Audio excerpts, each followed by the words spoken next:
जळगाव जामोद तालुक्याच्या सातपुडा पर्वतरांगेत लगत असलेल्या सोनबर्डी येथील जिल्हा परिषद प्राथमिक शाळेची अतिशय दयनीय अवस्था झाली असून मूलभूत भौतिक सुविधांसह पिण्याच्या पाण्यासाठी विद्यार्थ्यांना पायपीट करावी लागत असल्याचे विदारक वास्तव समोर आले आहे। मागील 3 वर्षांपासून या शाळेचा विद्युत पुरवठा खंडित झाल्याने शाळेतील वॉटर फिल्टर, LED स्क्रीन आणि संगणक हे केवळ शोभेच्या वस्तू बनल्या आहेत। शाळा परिसरात विद्यार्थ्यांसाठी शुद्ध पिण्याच्या पाण्याची सोय, सोडा पाण्याचे कोणतेच स्रोत उपस्थित नसल्याने विद्यार्थी गावातील हातपंपावर आपली तहान भागवत असल्याचे या ठिकाणी दिसून येते। पिण्यासाठी आणि हात धुण्यासाठी शाळेत पाणीच उपलब्ध नसल्याने मध्यान्ह भोजनाची खिचडी स्वयंपाकी आपल्या स्वतःच्या घरीच तयार करून दररोज शाळेत आणतो। पाण्याची सोय उपलब्ध नसल्याने विद्यार्थी पाणी पिण्याकरिता आणि मध्यंतरी जेवणाकरिता घरी येणे जाणे सतत करतात, त्यामुळे शिक्षणात सुद्धा खंड पडत आहे। शाळेच्या वर्गखोल्या जीर्ण झाल्या असून पावसाळ्यामध्ये शाळेतील विद्यार्थ्यांना जीव मुठीत धरून वर्गात बसावे लागते। बालकांचा मोफत व सक्तीच्या शिक्षणाचा अधिकार अधिनियम 2009 नुसार प्रत्येक शाळेत मूलभूत भौतिक सुविधा असणे बंधनकारक आहे, परंतु सोनबर्डीच्या जिल्हा परिषद शाळेत पिण्याच्या पाण्याचे दुर्भिक्ष असून विजेची व्यवस्था नाही। त्याचबरोबर जीर्ण झालेल्या वर्गखोल्या आणि शाळेच्या पडक्या इमारतीत विद्यार्थ्यांसाठी शौचालय मुतारी उपलब्ध नाही।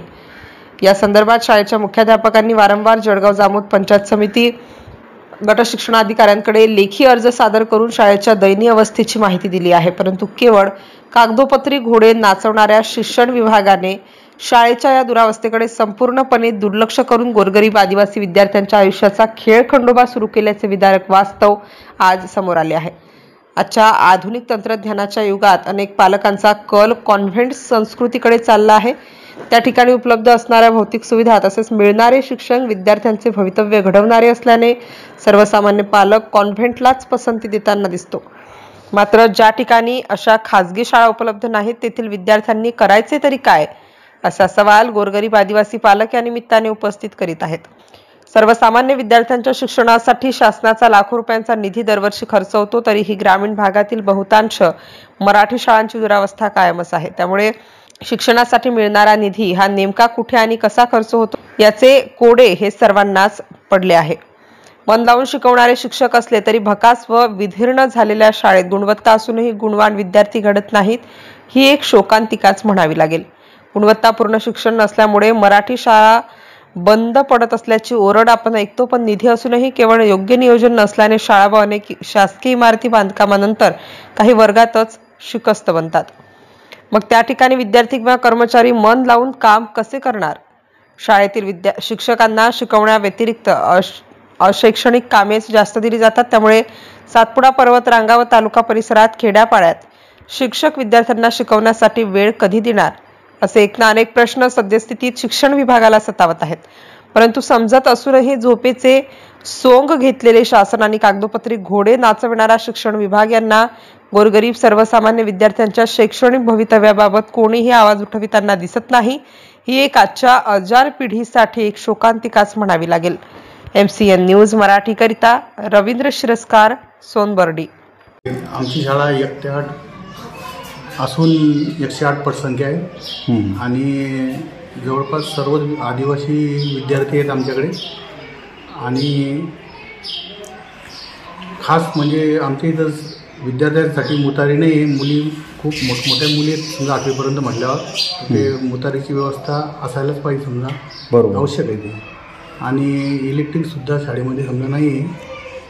त्याचप्रमाणे समजा उपस्थिती वगैरे चांगली असते आमची, वॉल कंपाऊंडसुद्धा आमच्या शाळेला नाही आहे इथं अशा। आणि पिण्याच्या पाण्याची सुद्धा समजा व्यवस्था हापशीवरून आम्ही ते पाणी आणतो इथं प्यायला विद्यार्थ्यांना। अशा बऱ्याच गोष्टी समजा या ठिकाणी आम्हाला आवश्यकता आहे। सर, मग आता ही व्यवस्था नाही आहे तर समजा मुतारी नाही आहे, शौचालय नाही आहे किंवा पिण्याच्या पाण्याची व्यवस्था नाही आहे, तर अशा वेळेस मग आपल्या शाळा सुरू असताना जर विद्यार्थ्याला काम पडलं तर मग ते कुठं जातात? शौचालय वगैरे मुतारी नसल्यामुळे ते आता हे सर्व उघड्यावरचं वातावरण असल्यामुळे ते आपल्या आपल्या घरी जातात विद्यार्थी। घरी जावं लागतं? ठीक आहे। आणि पिण्याच्या पाण्यासाठी हापशीवर जाऊन प्यावं लागतं? हो, हापशीवर किंवा त्यांच्या घरी जाऊन येतात। हे जे बाजूला हापशी आहे या हापशीवर आणि शाळेमध्ये आमच्याकडे टाकी भरलेली असते पाण्याची, तशी आम्ही उपलब्ध असते टाकीमध्ये ठेवलेलं असतं, त्यातलंही पाणी पितात। बरं बरं, ठीक आहे. आणि अजून काय सर अडचण, समजा अजून काय व्यवस्था नाही आहे आपली? खोल्या किती आहे आपल्याला? खोल्या 2 खोल्या सुस्थितीत आहे, समजा चांगल्या 2 व्यवस्थित आहेत. त्यामध्ये आम्ही 2 खोल्यामध्ये वर्ग भरवतो आणि एक खोली समजा आमची नादुरुस्त आहे. जे हे वर्ग 1 ते 8चे जे पटसंख्या आहे आपली, ते 2 खोल्यामध्ये आपल्याला त्यांचा सिलेबस घ्यावा लागतो, अशी परिस्थिती आहे. लाईट नाही आहे? लाईट नाही आहे. पिण्याच्या पाण्यासाठी शासनाकडून ते फिल्टर आलेलं आहे सर? हो, फिल्टर आले. केव्हा आलेलं आहे ते? एवढं मला क्लिअर नाही सांगता येणार, आधीच आलेलं आहे ते. तरी समजा 5 वर्ष सांगितलं ना तुम्ही? 5 वर्षापासून ते जसंच्या तसं पडून आहे, कारण लाईटच नाही त्याच्यामुळे. लाईट नसल्यामुळे है ना? ठीक आहे ना. आणि